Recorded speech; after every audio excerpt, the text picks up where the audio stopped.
Hello dear, welcome to Phoenix Edu. तो आज के वीडियो में हम डिस्कस करने वाले हैं थर्मोडायनेमिक्स का TDS नंबर 5। तो क्वेश्चन जो है वो देखते हैं। क्वेश्चन नंबर 1 जो है वो क्या कह रहा है, तो the enthalpy of combustion of methane, graphite and dihydrogen at 298 kelvin are -890.3 kilojoule mole inverse, -393.5 kilojoule mole inverse and -285.8 kilojoule mole inverse respectively.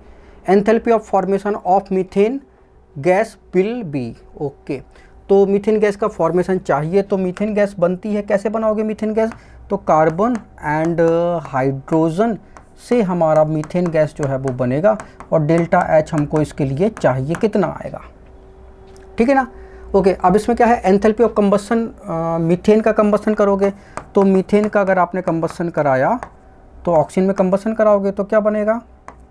CO2 and H2O। Equation को आप बैलेंस कर लो, यहाँ पे 2 H2O कर दोगे और 2 ये O2 कर दो। तो डेल्टा H की वैल्यू जो है वो यहाँ पे कितनी है? -890.3 किलोजूल। ओके, अब दूसरा इक्वेशन देखते हैं। उसमें ग्रेफाइट है, ग्रेफाइट का कंबशन कराओगे, ठीक है ना, तो क्या बनेगा? CO2 बनेगा और CO2 बनेगा। और यहाँ पे डेल्टा H की वैल्यू जो है वो कितनी है? तो डेल्टा H की वैल्यू जो है वो है कितनी है? -393.5 किलोजूल, ठीक है ना, पर मोल। और फिर इसके बाद डाइहाइड्रोजन का, तो H2 का कंबशन कराओगे तो H2O, ठीक है ना, और डेल्टा H की वैल्यू कितनी हो जाएगी? -285.8 किलोजूल पर मोल, ठीक है ना। ओके, अब ये 3 रिएक्शन है, इससे हमें मीथेन का जो है वो फॉर्मेशन चाहिए, ठीक है ना। तो हमें कार्बन हाइड्रोजन जो है वो इधर चाहिए लेफ्ट हैंड साइड और मीथेन चाहिए राइट हैंड साइड। तो मीथेन यहाँ पे कहाँ पे है? लेफ्ट साइड में। तो उसको हम रिवर्स करके इक्वेशन लिखते हैं, ठीक है ना। तो इक्वेशन, ये जो 3 इक्वेशन है इनसे हमको जो है वो ये इक्वेशन चाहिए, राइट। तो एक काम करते हैं, इक्वेशन 1 ये हमारी 1 है, ये 2 है और 3 है। इक्वेशन 1 को जो है वो हम क्या करते हैं? रिवर्स जो है वो लिख लेते हैं। ओके, तो ऐसा करते हैं, लिखा हमने CO2 प्लस 2H2O से बना CH4 प्लस 2O2 और डेल्टा H की वैल्यू जो है, जो अभी नेगेटिव साइन था पॉजिटिव हो जाएगा, ठीक है ना। तो प्लस 890.3 किलोजूल पर मोल, ठीक है ना। ओके, दूसरा, अब हमें कार्बन एंड हाइड्रोजन चाहिए। कैसे? लेफ्ट तरफ। तो दोनों इक्वेशन को हम ऐसे ही लिखे रहेंगे, कार्बन प्लस ऑक्सीजन से CO2, ठीक है ना। और कार्बन 1 मोल ही चाहिए तो 1 मोल कार्बन है। ओके, और डेल्टा H की वैल्यू कितनी है? दैट इज़ -3, ठीक है। डेल्टा H की वैल्यू जो है वो कितनी है? -393.5 किलोजूल पर मोल। ओके, और तीसरा इक्वेशन हाइड्रोजन, लेकिन हमको हाइड्रोजन तो चाहिए 2, ठीक है ना। तो इक्वेशन अभी ये बैलेंस नहीं है, ठीक है। ये तो आपकी हाइड्रोजन जो है वो ऑक्सीजन हाफ कर लो यहाँ पे। अब ये इक्वेशन बैलेंस है, ये 1 मोल के लिए है। अब चूंकि यहाँ पे हमें हाइड्रोजन जो है वो 2 चाहिए, ये तो 1 मोल में है, तो पूरी इक्वेशन को क्या करो? 2 से मल्टीप्लाई कर देना, ठीक है। पूरी इक्वेशन को 2 से मल्टीप्लाई कर देना, तो क्या मिल जाएगा आपको? 2H2 प्लस 2 × हाफ O2, ठीक है ना, से बनेगा हमारा H2O कितना? 2। और डेल्टा H की वैल्यू जो है वो कितनी हो जाएगी? डबल हो जाएगी इसकी, -285.8 × 2 किलोजूल पर मोल। ओके, अब तीनों इक्वेशन को जो है वो हम ऐड कर देते हैं, राइट। तो हमारा ये फॉर्मेशन जो है वो आ जाएगा। तो अब इसको हम साफ़ कर दें ताकि हमको थोड़ा सा स्पेस जो है वो मिल जाए, राइट। तो इतना साफ़ कर देते हैं एरिया, ठीक है। अब देखो ज़रा, अब तीनों इक्वेशन को ऐड कर देते हैं। तो लेफ्ट राइट साइड में जो कॉमन है कट जाएगा, CO2 से CO2 कैंसिल कर दो, ठीक है। और आपका 2H2O से 2H2O कैंसिल कर दो, ठीक है। और आपका ये एक O2 बनेगा, ठीक है ना। तो एक O2 से आपका ये दोनों O2 ख़त्म कर दो, ठीक है ना। तो अब देखो कार्बन प्लस 2H2 इधर पे रिएक्टेंट साइड में ये बचा और प्रोडक्ट में मीथेन बना। बस तो अब जो डेल्टा एच आएगा वो मीथेन की फॉर्मेशन एनर्जी होगी। ओके, तो बस अब आप इसको देख लो। तो आपको प्लस 890.3 इसमें माइनस करना है 393.5, इसमें माइनस के उसको डबल कर दो, ठीक है ना। तो मल्टीप्लाई कैलकुलेटर ले लेते हैं तो जल्दी हो जाएगा।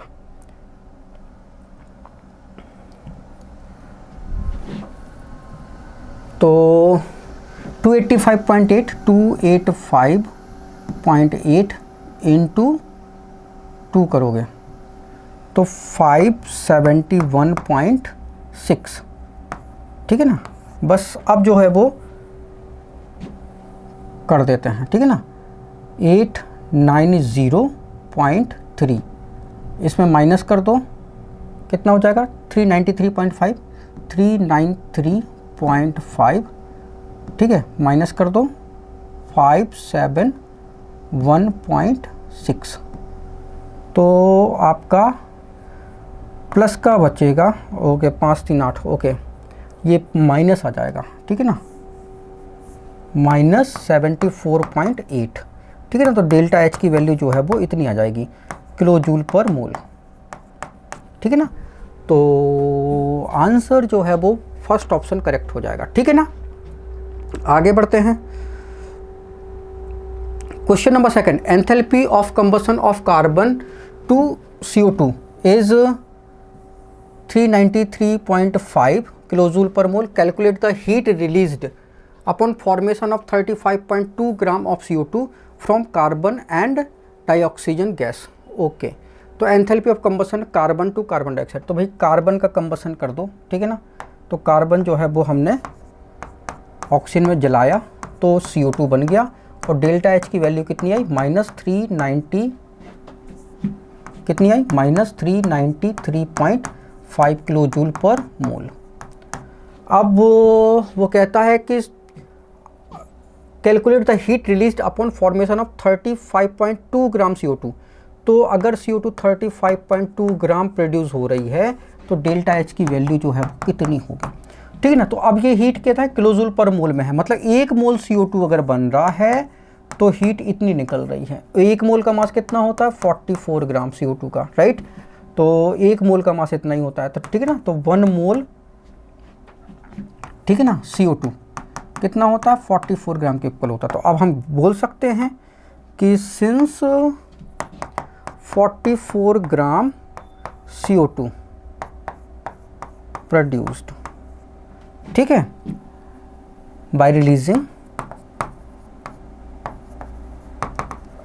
कितनी एनर्जी रिलीज हो रही है, तो bye releasing energy -393.5 kilo joule. तो अगर ये 35.2 ग्राम तो कितनी रिलीज होगी -393.5 एंड 44 करोगे यहाँ पे, ठीक है ना। तो 44 इंटू 35.2, ठीक है ना। तो आपका 393.5, ठीक है, इंटू 35.2 डिवाइडेड बाय 44, तो ये आ जाएगा आपका -314.8 किलो जूल, ठीक है। इतनी एनर्जी जो है वो रिलीज़ होगी, राइट। तो इतनी एनर्जी जो है वो रिलीज़ होगी, तो आपका आंसर जो है वो इतना हो जाएगा। अच्छा किलो जूल है, हाँ, तो आंसर थर्ड हो जाएगा, ठीक है। ओके, आगे बढ़ते हैं। Calorific value of hydrogen gas is -143 kilo joule पर ग्राम। The standard enthalpy of formation of H2O will be, ठीक है ना। तो देखो ज़रा, जो हमारी हाइड्रोजन गैस है, ठीक है, उसकी कैलोरीफिक वैल्यू मतलब जब हम ऑक्सीजन में बर्न करेंगे तो क्या बनेगा H2O बनेगा। तो H2O फॉर्म हो रहा है, डेल्टा H की वैल्यू जो है वो यहाँ पे कितनी हो रही है, तो इस क्वेश्चन को बैलेंस कर देना। ये हाफ O2 बैलेंस कर दोगे तो कितना आएगा, ये आपका -143 143 किलो जूल पर ग्राम। जब 1 ग्राम बर्न हो रहा है तो इतनी एनर्जी जो है वो रिलीज़ हो रही है। तो 1 ग्राम हाइड्रोजन बर्न होने पे इतनी एनर्जी जो है वो रिलीज़ कर रहा है, ठीक है ना। तो हमारा जो है वो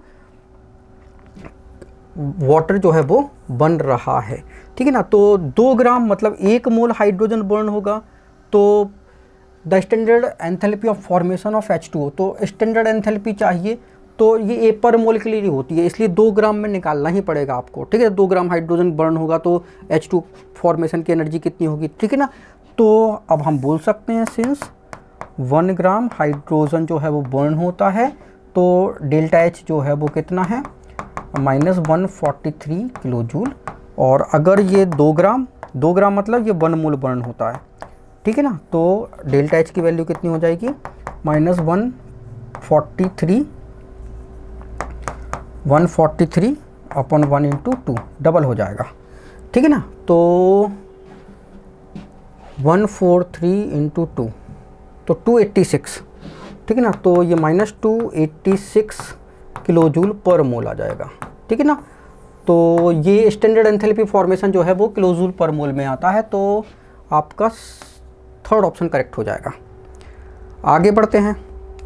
question number 4, the standard heat of formation of NO2 gas and N2O4 gas are 8 and 2 kilo calorie mole inverse respectively. The heat of dimerization of NO2 in kilo calorie is. तो भाई डाइमराइजेशन की हमको heat चाहिए, तो NO2 जो है वो dimerise हो रहा है तो क्या बनेगा, ठीक है ना। तो डाइमराइजेशन तो क्या बनेगा आपका, ये बनेगा N2O4, राइट। तो ये 2NO2 हमको ये रिएक्शन चाहिए, ओके। अब वो क्या कहता है कि standard heat of formation of NO2, तो भाई यहाँ पे देखो NO2 बन रहा है तो NO2 की फॉर्मेशन हीट एलिमेंट से ही बनेगा, तो ये N2 प्लस O2, तो ये हाफ N2 कर लो यहाँ पे, ठीक है ना। तो 1 मोल NO2 बना तो इसके लिए डेल्टा H की वैल्यू कितनी है, दैट इज़ 8.0 किलो कैलोरी पर मोल, ठीक है ना, ओके। अब N2O4 बना तो ये भी एलिमेंट से बनेगा, तो ये भी नाइट्रोजन एंड ऑक्सीजन से बनेगा। तो नाइट्रोजन का 1 मोल, ऑक्सीजन के 2 मोल, ठीक है ना।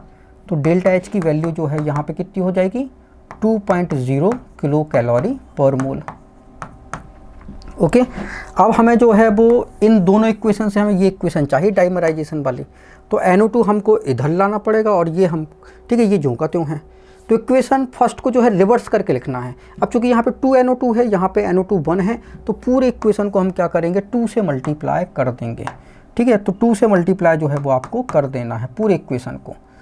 तो 2 से मल्टीप्लाई कर दोगे तो लिखोगे तो क्या हो जाएगा 1/2 इंटू 2 N2 प्लस 2O2 से 2NO2, ठीक है। और डेल्टा H की वैल्यू कितनी हो जाएगी 8 इंटू 2, ठीक है ना, किलो कैलोरी पर मोल, ठीक है। 2 से मल्टीप्लाई कर लीजिए इक्वेशन को, ओके। फिर ये इक्वेशन ज्यों की तो लिखनी है, तो ठीक है, ये इक्वेशन जो है वो ज्यों की तो लिखनी है, ओके। तो N2 प्लस 2O2 से बना N2O4, डेल्टा H की वैल्यू 2 किलो कैलोरी पर मोल। आप देखो जरा, अरे इक्वेशन को तो हमें पलट के लिखना था, ठीक है ना। इक्वेशन जो है ये तो हमें रिवर्स करके लिखना था, तो प्लीज़ आप इसको रिवर्स करके लिखिएगा, है ना। तो डेल्टा H की वैल्यू जो है वो उल्टी हो जाएगी, रिवर्स करके लिखना है तो रिवर्स करके लिख देते हैं। तो हमें चाहिए NO2 यहाँ पे, तो ये 2NO2 हो जाएगा क्योंकि 2 से मल्टीप्लाई किया था, से बना 1/2, ठीक है, इंटू 2 तो किया ही नहीं, इंटू 2 N2 प्लस 2O2, 2 से मल्टीप्लाई किया, ठीक है। और डेल्टा H जो अभी पॉजिटिव था वो क्या हो जाएगा नेगेटिव हो जाएगा, क्यों, तो 8 इंटू 2 किलो जूल पर मोल। रीज़न ये है कि इक्वेशन रिवर्स करते हैं तो ये साइन जो है वो चेंज होगा ही होगा, ठीक है ना, आगे देखते हैं। अब दोनों इक्वेशन को हम क्या कर देते हैं, ऐड कर देते हैं, तो जो कॉमन होगा कैंसिल हो जाएगा। तो देखो भाई एक N2, ये तो एक ही बचेगा, तो N2 से N2 कैंसिल, 2 O2 से 2 O2 कैंसिल। अब जो बचा, क्या बचा, 2 NO2 बचा, से हमारा N2O4 बचा, और कुछ नहीं बचा, तो डाइमराइज हो गया। तो डेल्टा H की वैल्यू कितनी हो गई, ये -16 है, 2 कम कर दोगे तो -14 किलो कैलोरी पर मोल आ जाएगा। ठीक है ना, तो -14 किलो कैलोरी, मतलब आपका ऑप्शन जो है वो हो जाएगा 4 नंबर का। ठीक है, आगे बढ़ते हैं। The standard enthalpy of formation of CO2 gas, H2O liquid and glucose solid at 25 degree Celsius are -400 kilojoule per mole, -300 kilojoule mole and -1300 kilojoule per mole respectively. The standard enthalpy of combustion per gram of glucose at 25 degree Celsius is. तो देखो ज़रा,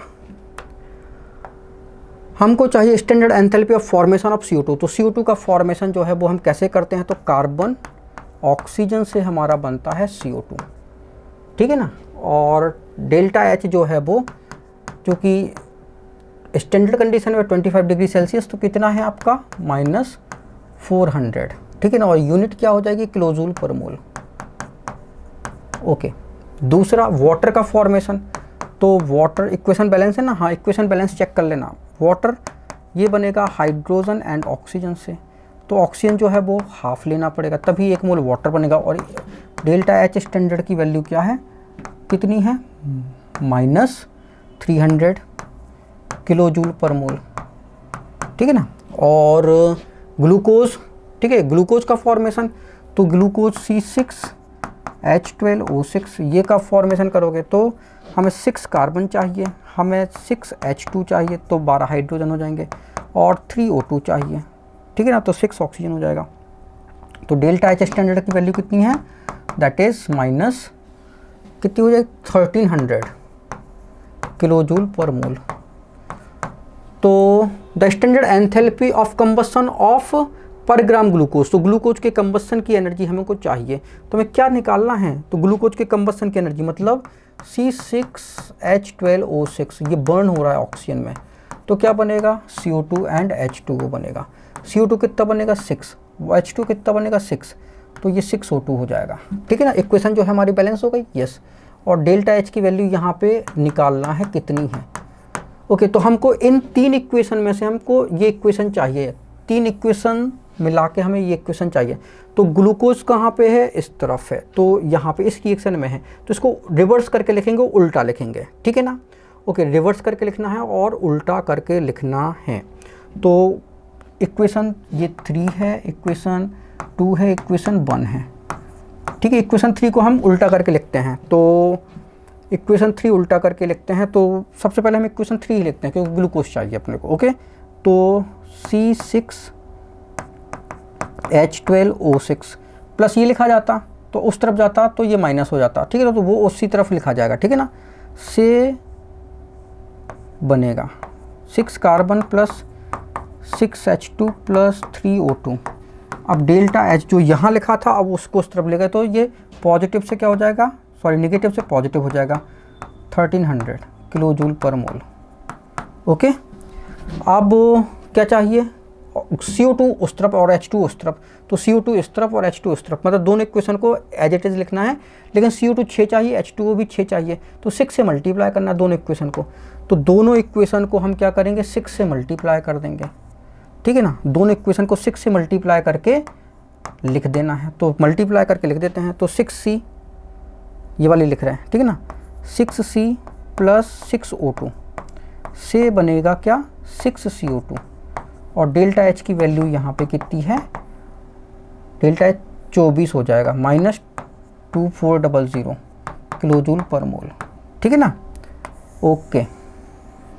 अब ये वाली equation 6 से multiply करके लिखो, 6H2 plus 3O2 हो जाएगा यहाँ पे, है ना, से बनेगा 6H2O, और 6 से मल्टीप्लाई किया तो डेल्टा H कितना हो जाएगा, -1800 किलो जूल पर मोल। अब तीनों इक्वेशन को अब ऐड कर देते हैं, तो हमको जो है वो ये इक्वेशन मिल जाएगी। कैसे मिल जाएगी, तो देखो जरा ऐड कर दो जरा,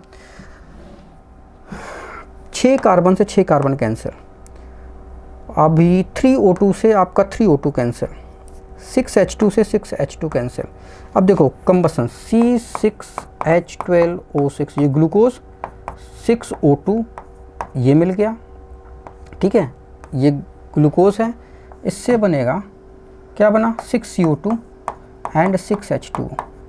अगर ये इक्वेशन आ गई मतलब अब ये कैलकुलेशन एकदम सही आएगी। तो इन दोनों को ऐड कर दो, इसको माइनस कर देते हैं अपन। तो देखो जरा क्या करना है, 2400 प्लस 1800, ठीक है, माइनस 1300 2900। तो ये कैसा होगा, नेगेटिव में आएगा। तो डेल्टा एच जो है वो नेगेटिव है और ये आपका जो है वो कितना हो जाएगा 2900 किलो जूल पर मोल, और ये नेगेटिव में आएगा, ठीक है ना। तो आपका ऑप्शन जो है वो कितना हो जाएगा, ओके 2900 किलो जूल पर मोल। लेकिन उसने पूछा है, अभी आंसर पूरा नहीं आया, ठीक है। आपको लग रहा होगा कि आपका ऑप्शन जो है वो ये वाला करेक्ट हो गया, लेकिन नहीं, उसने पूछा है किलो जूल पर मोल में पूछता तब तो आंसर करेक्ट था, लेकिन उसने पूछा है किलो पर ग्राम ग्लूकोज, 1 ग्राम में पूछा है भाई, ठीक है ना। तो अभी इसलिए आंसर रह गया किलो जूल पर मोल, 1 मोल में आया। तो ग्लूकोज C6H12O6, ग्लूकोज के 1 मोल का मास कितना होता है, कार्बन का मास 12 × 6 करोगे, प्लस हाइड्रोजन 1 × 12 करोगे, प्लस ऑक्सीजन 16 × 6 करोगे, तो ये सम जो है वो 180 ग्राम आता है। तो 1 ग्राम ग्लूकोज का मास 180 ग्राम आता है। तो हम कहते हैं 180 ग्राम ग्लूकोज जो है वो बर्न होता है, तो रिलीज होने वाली एनर्जी कितनी है -2900 किलो जूल। तो 1 ग्राम अगर बर्न होगा तो कितनी एनर्जी रिलीज होगी, -2900 अपॉन 180, ठीक है ना। तो अब ये किलो जूल पर ग्राम में हो जाएगा। तो डिवाइड कर देते हैं 180 से, ठीक है ना। तो 16.11, ठीक है ना। तो ये आपके आ गया -16.11 किलो जूल पर ग्राम, ठीक है ना। तो किलो जूल पर ग्राम, तो आपका थर्ड ऑप्शन ठीक हो जाएगा, किलो जूल पर ग्राम में है, ठीक है, पर मोल में नहीं है ये, ओके। अगर ये होती किलो जूल पर मोल में, ठीक है ना, सेकंड वाली, आपको तो ग्राम में पूछा था तो निकाल दिया। Enthalpy of solution of sodium chloride is 4 kilo joule mole inverse and its enthalpy of hydration of ion is -784 kilo joule mole inverse. Then the latest enthalpy of sodium chloride is, तो देखो जरा enthalpy of solution, तो delta h solution की ये equal होता है delta h lattice energy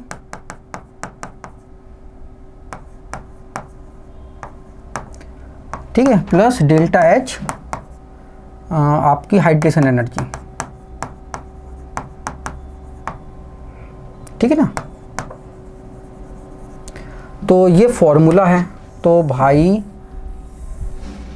delta h solution कितना है, enthalpy of solution of sodium chloride at 4 kilo joule पर मोल, तो ये 4 किलो जूल पर मोल है, equal to delta h lattice enthalpy जो है वो हमको the lattice enthalpy of NaCl is, तो डेल्टा एच लैटिस हमको निकालना है, plus delta h hydration energy कितनी है -784 किलो जूल पर मोल, ठीक है ना। तो अब ये इस तरफ जाएगा तो प्लस का हो जाएगा, तो डेल्टा एच लैटिस जो है वो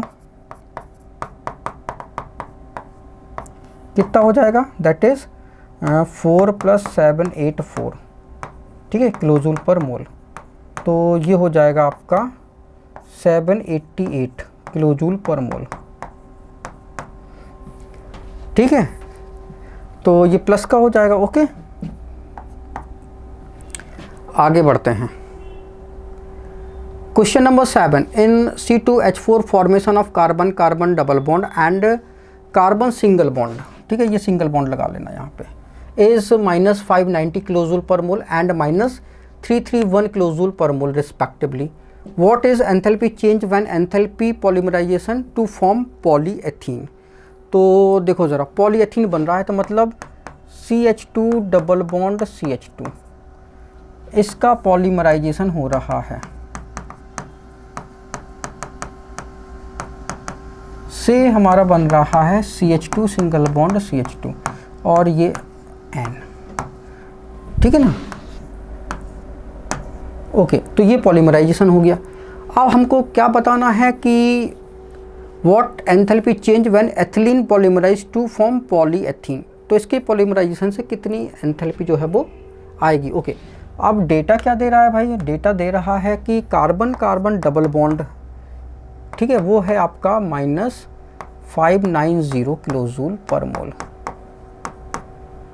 और कार्बन कार्बन सिंगल बॉन्ड की जो है वो है आपका -331 किलोजूल पर मोल, ठीक है। तो अब जो है वो enthalpy change when ethylene polymerize to polyethene. Okay, तो अब हमको ये चेंज बताना है। तो देखो ज़रा, ये कार्बन कार्बन डबल बॉन्ड तो यहीं मिल रहा है, तो इसको अगर हम ऐसे स्ट्रक्चर बनाएं तो आपको थोड़ा ज़्यादा समझ में आ जाएगा। जैसे हमने बनाया CH डबल बॉन्ड CH, ठीक है ना। और अब इसको हम पॉलीमराइजेशन करा देते हैं।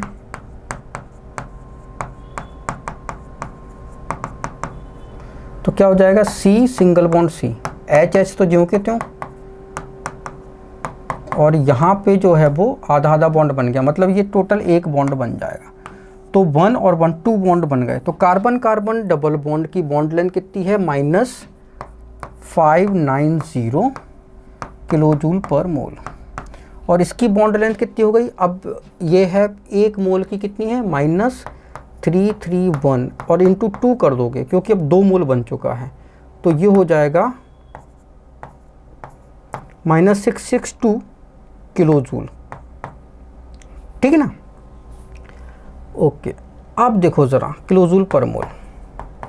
अब हमको देखो ज़रा एंथैल्पी में चेंज देखो ज़रा, प्रोडक्ट की एनर्जी ज़्यादा है, रिएक्टेंट की एनर्जी जो है वो कम है, ठीक है ना। मतलब सॉरी, प्रोडक्ट जो है वो ज़्यादा नेगेटिव है, रिएक्टेंट जो है वो कम नेगेटिव है, मतलब एनर्जी जो है वो रिलीज़ होगी। दोनों की एनर्जी में डिफरेंस देखो ज़रा, तो एनर्जी जो है वो क्या होगी, रिलीज़ होगी। तो डेल्टा H रिएक्शन का क्या हो जाएगा, HP minus HR, product minus reactant. Product की कितनी है -662, रिएक्टेंट की कितनी है -590, तो माइनस माइनस प्लस हो जाएगा, तो ये हो जाएगा 662 माइनस 590 72, तो ये -72 किलोजूल, ठीक है ना। तो -72 किलोजूल पर मोल जो है वो आ जाएगा, ठीक है ना। तो इतनी एनर्जी जो है वो आ जाएगी। क्लियर है, आगे बढ़ते हैं। The standard molar enthalpy of formation of cyclohexene liquid and benzene liquid at 25 degree Celsius are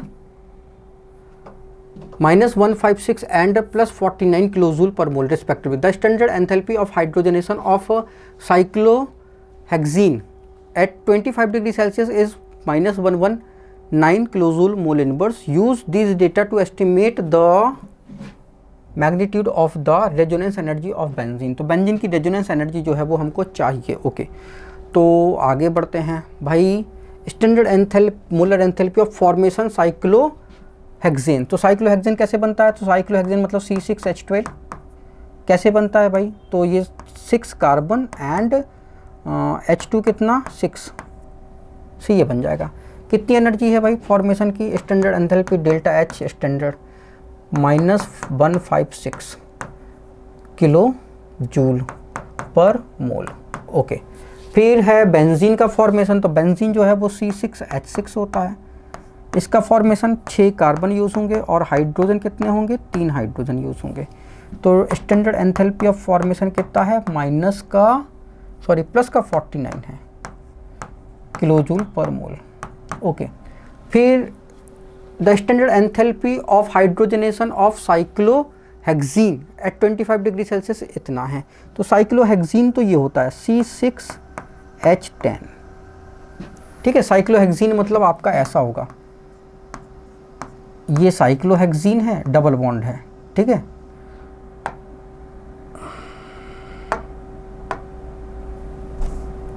cyclohexene मतलब आपका ऐसा डबल बॉन्ड है और इस पे हाइड्रोजनेशन कराएंगे तो हाइड्रोजन का एडिशन कराओगे तो ये बन जाएगा, ठीक है ना। तो ये C6H10 होगा, C6H12 हो जाएगा, ठीक है ना। तो C6H10 प्लस हाइड्रोजन से बन जाएगा आपका C6H12 और डेल्टा H की वैल्यू जो है वो कितनी है, दैट इज़ -119 किलोजूल पर मोल। अब हमको जो है वो इन डेटा का यूज़ करके जो है वो estimate the magnitude of resonance energy of benzene. तो बेंजीन की रेजोनेंस एनर्जी जो है वो हमको चाहिए। तो देखो जरा, बेंजीन फॉर्मेशन की एनर्जी आप इस फॉर्मूले से क्या निकाल सकते हो, तो निकालने की कोशिश करें कि बेंजीन बनेगा कैसे। तो देखो ज़रा, बेंजीन बनेगा ऐसे, C6H6 बनाना है तो हमें चाहिए 6 कार्बन एंड 3 हाइड्रोजन, ठीक है। 6 कार्बन और 3 हाइड्रोजन जो है वो चाहिए। तो बेंजीन तो इस इक्वेशन में ये है, तो सेकंड इक्वेशन जो है वो हम ज्यों का त्यों लिखेंगे। ओके, तो ये तो लिखा ही हुआ है बेंजीन का formula. Okay, use this data estimate the magnitude of resonance energy of benzene. Okay, इस डेटा का यूज़ करके हमें बेंजीन की रेजोनेंस एनर्जी जो है वो बतानी है कितनी होगी। अच्छी बात है। ओके, तो ये तो हमारा ये C6H12, ये C6H6 बेंजीन की फॉर्मेशन की एनर्जी जो है वो इतनी है, ठीक है ना। ओके, तो अभी आप जो है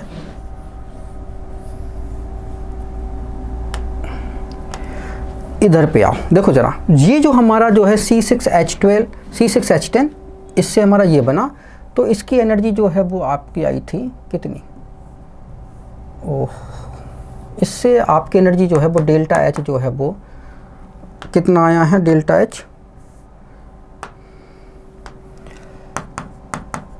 -119, ठीक है ना, और किलोजूल पर मोल अभी, ठीक है ना। अभी देखो ज़रा, अगर मान लीजिए ये बेंजीन, ये साइक्लोहेक्सीन है, अगर ये हमारा बेंजीन होता तो 3 डबल बॉन्ड हैं, इसके हाइड्रोजनेशन में कितनी एनर्जी लगती, तो ये हमारा यही बनता C6H12।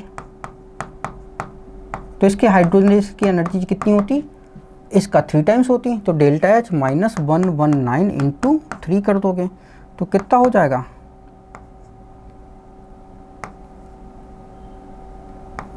-357 किलोजूल पर मोल, राइट। तो इसकी हाइड्रोजनेशन एनर्जी जो है वो इतनी आ गई, ठीक है ना। बेंजीन की हाइड्रोजनेशन एनर्जी जो है वो इतनी जो है वो आ गई। अब हमको रेजोनेंस एनर्जी जो है वो चाहिए है, ठीक है। अब रेजोनेंस एनर्जी क्या होती है, देखो एस्टिमेटेड एनर्जी तो कितनी है, इतनी है, ठीक है। तो रेजोनेंस एनर्जी जो अगर आप निकालते हो तो रेजोनेंस एनर्जी, ठीक है, that is the calculate observed energy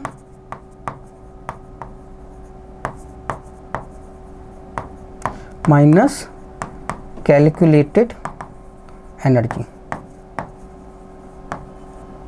ठीक है। ऑब्जर्व्ड एनर्जी कितनी है, दैट इज -357, ठीक है ना, किलोजूल पर मोल। और कैलकुलेटेड एनर्जी देखो ज़रा, अब यहाँ पे बेंजीन का हम बेंजीन का हाइड्रोजनेशन जो है वो हम करा देते हैं, तो करा देते हैं हाइड्रोजनेशन बेंजीन का। ओके, तो इन 3 इक्वेशन से हम क्या ये इक्वेशन जो है वो पा सकते हैं, मतलब हमको इक्वेशन चाहिए C6H6 प्लस हाइड्रोजन से 3 हाइड्रोजन से C6H12 बन जाए। ओके, तो बेंजीन को हम उल्टा लिख देते हैं, ये रिएक्शन उल्टी लिख देते हैं, ठीक है ना। तो C6H6 दूसरी वाली रिएक्शन उल्टा लिख देते हैं, ये वाली रिएक्शन, ये बेंजीन है, इसको हमें इधर चाहिए, ओके, उल्टा लिख देते हैं। तो इससे 6 कार्बन और 3 H2, तो आपका डेल्टा H जो है वो कितना हो जाएगा, -49 किलोजूल पर मोल हो जाएगा। ओके, अब ये तो हमने ऐसा लिख दिया। अब ये जो है, ठीक है, ये जो है दूसरा इक्वेशन, इसको जो है वो हम क्या लिख देते हैं, कार्बन और हाइड्रोजन जो है वो हमको कहाँ चाहिए, कार्बन हाइड्रोजन की तो ज़रूरत ही नहीं है, हमको जो है साइक्लोहेक्सेन चाहिए, वो उसी तरफ चाहिए, तो इसको एज इट इज लिख देते हैं। तो 6 कार्बन प्लस 6H2 से हमको C6H12 चाहिए। तो डेल्टा H जो है वो आपका कितना है, ठीक है, डेल्टा H कितना है आपका -156 kilojoule per mole.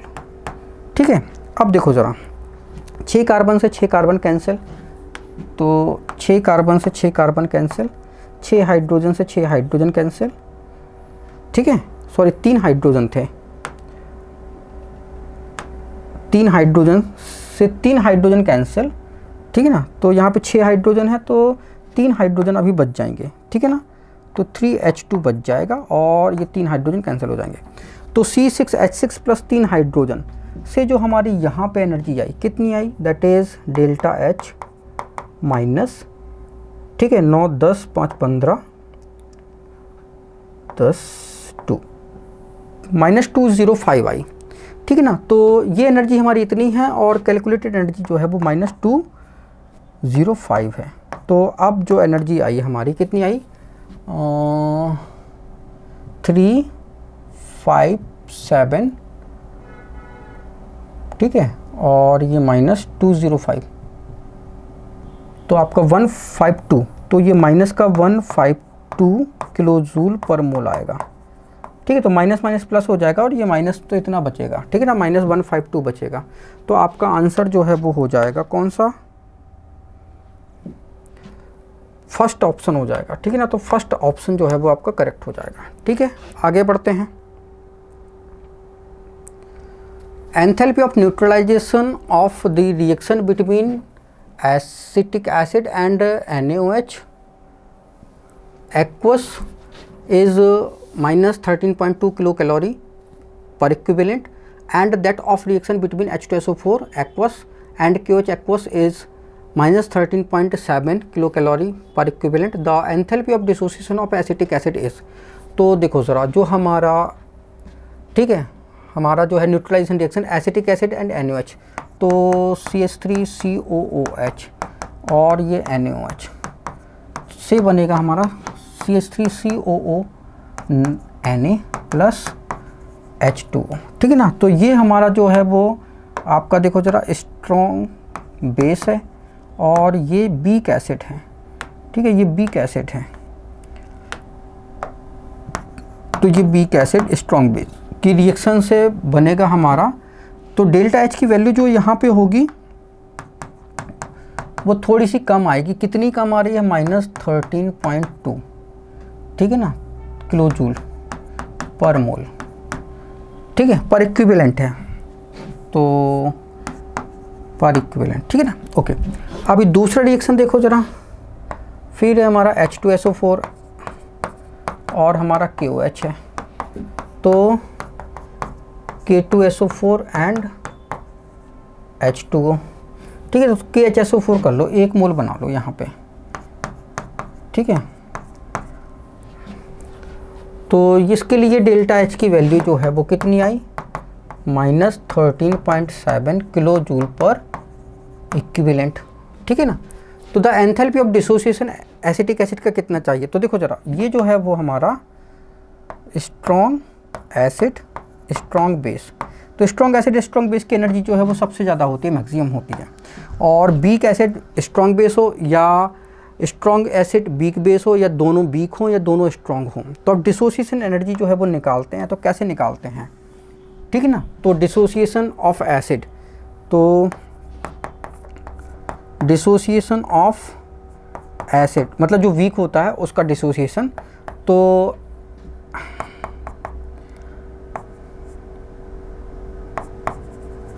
Enthalpy of neutralisation, ठीक है, ठीक है ना, कौन सा, स्ट्रॉन्ग एसिड स्ट्रॉन्ग बेस, ठीक है ना, ठीक है, माइनस, ठीक है, एंथैल्पी ऑफ न्यूट्रलाइजेशन, ठीक है। आप स्ट्रॉन्ग एसिड है तो फिर ये वीक बेस होना चाहिए, दोनों में से कोई एक वीक हो या दोनों वीक हो तो चलेगा। तो जो रिमेनिंग डिफरेंस होता है वो हमारा डिसोसिएशन एनर्जी कहलाती है। तो ठीक है ना, जो डिफरेंस कितना है भाई, तो 13, ठीक है ना। तो डिफरेंस निकाल लेते हैं। तो ये है आपका -13.7 और ये माइनस और ये -13.2, तो माइनस माइनस प्लस हो जाएगा। तो 13.7 13.2 तो 0.5 बचेगा। तो ये आपका आ जाएगा डिसोसिएशन डेल्टा एच जो है वो 0.5 और नेगेटिव का बचेगा। तो इतनी एनर्जी जो है वो निकलेगी। तो आपका ऑप्शन 1 जो है वो करेक्ट हो जाएगा, ठीक है ना। ऑप्शन 1 जो है वो क्या हो जाएगा, करेक्ट हो जाएगा। तो डिसोसिएशन एनर्जी तो निकलेगी थोड़ी, देना पड़ेगा डिसोसिएशन में तो, ठीक है ना। तो आपका एनर्जी जो है वो डिसोसिएशन का तो हमको जो है वो देना पड़ेगा। तो ये तो पॉजिटिव होगी क्योंकि आपका H2SO4 सॉरी CH3COH, इसको हमें डिसोसिएशन एनर्जी जो है वो देनी पड़ेगी, ठीक है, CH3COOH, ठीक है। तो ये एनर्जी तो हमको देनी पड़ेगी। तो इसका मतलब है कि एंथैल्पी ऑफ न्यूट्रलाइजेशन, ये थोड़ा सा फॉर्मूले में चेंज कर लो, ठीक है ना। ये जो है वो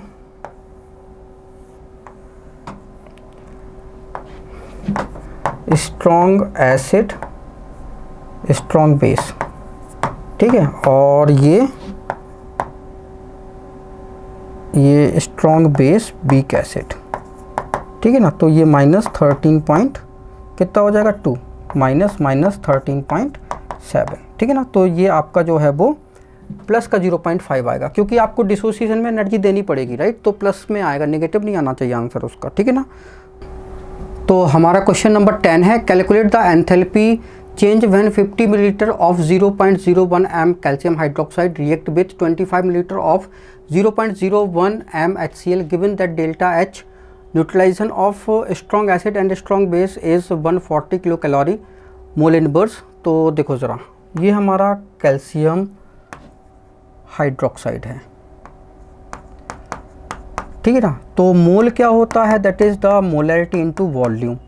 तो मोलैरिटी कितनी है भाई, इसकी मोलैरिटी 0.01 है और वॉल्यूम कितना है 50 अपॉन 1000 करोगे तो ये लीटर हो जाएगा, तो मोल पर लीटर, ठीक है ना। तो इसको हम बोलेंगे 50 × 10⁻⁻5 मोल पर लीटर, ये मोल हो गया, ठीक है ना।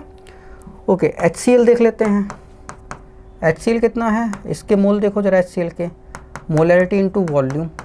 तो मोलैरिटी कितनी है 0.01, वॉल्यूम कितना है 25 मिलीलीटर, 1000 से डिवाइड करोगे तो लीटर हो जाएगा। तो ये आ जाएगा आपका 25 × 10⁻⁻5 मोल पर लीटर। अब देखो ज़रा, हीट ऑफ न्यूट्रलाइजेशन की अगर हम बात करें तो H पॉजिटिव, जैसे हमारा एसिड होता है स्ट्रॉन्ग एसिड स्ट्रॉन्ग बेस, तो HCl स्ट्रॉन्ग एसिड है, ये स्ट्रॉन्ग बेस है, से हमारा सॉल्ट एंड वाटर बनेगा।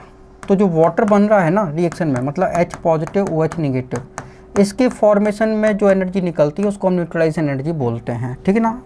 तो आयन से बनने में H2O जो एनर्जी निकलेगी तो उसको that is the delta H, that is कितनी होती है -13.7 किलो कैलोरी, अगर स्ट्रॉन्ग एसिड स्ट्रॉन्ग बेस है तो, ठीक है ना। तो अभी देखो ज़रा, यहाँ पे एनर्जी कितनी निकली है, वो कह रहा है कि neutralisation of strong acid strong bases कितना है, डेल्टा H की वैल्यू जो है वो 140 किलो कैलोरी पर मोल, ठीक है ना। एक मोल में इतनी किलो कैलोरी एनर्जी जो है वो है, अच्छी बात है भाई। अब देखो ज़रा, तो ये एनर्जी जो है वो डेल्टा H की वैल्यू निगेटिव होनी चाहिए, देख लेते हैं अभी बाद में, ठीक है ना, साइन किस कन्वेंशन पे आता है। ओके, अब देखो ज़रा, ये कैल्शियम हाइड्रोक्साइड है। अब कैल्शियम हाइड्रोक्साइड जो है डिसोसिएट होगा किस में, calcium positive and OH negative में, ठीक है। तो OH नेगेटिव तो कितने बनेंगे, 2 OH नेगेटिव बनेंगे। इसको थोड़ा अलग पेन से लिख लेते हैं, ठीक है ना। तो कैल्शियम हाइड्रोक्साइड जो है वो आयोनाइज हो रहा है, कैल्शियम +2 OH नेगेटिव में, मतलब इसका मोल कितना है 50 × 10⁻⁻5 पर लीटर। तो ये कितना बनेगा, ये भी इतने ही मोल होंगे। और ये कितना होगा, ये डबल हो जाएगा, 2 × 50 × 10⁻5 मोल पर लीटर, ठीक है ना। HCl आयनाइज होता है H पॉजिटिव Cl नेगेटिव में, तो इसके कितने मोल हैं, 25 × 10⁻5, तो इतना मोल यही बनेगा H पॉजिटिव, और इतना ही मोल जो है वो बनेगा आपका क्लोराइड आयन, तो 25 × 10⁻5, ठीक है ना। तो अब 1 मोल तो हमें ये लेना है और 1 मोल ही हमको जो है वो ये लेना है, तो भाई इसके मोल ज़्यादा हैं। ये एक मोल कितना है, 50 × 10⁻5 और 1 मोल ये है, तो ये मोल है एसिड का, तो 25 × 10⁻5 और ये बेस का है 50 × 10⁻5, तो ये क्या है, लिमिट में है, तो लिमिटिंग रिएजेंट यही है, ठीक है। तो लिमिटिंग, ये लिमिट में है, ठीक है ना, तो ये लिमिटिंग रिएजेंट जो है वो यही कहलाएगा, ठीक है। तो देखो ज़रा, वो कहता है कि 1 मोल जब एसिड न्यूट्रलाइज होता है तो 140 किलो कैलोरी एनर्जी जो है वो निकलती है, तो 25 × 10⁻5 मोल एनर्जी जो है, इतने मोल न्यूट्रलाइजेशन में कितना एनर्जी निकलेगी, तो देख लेते हैं।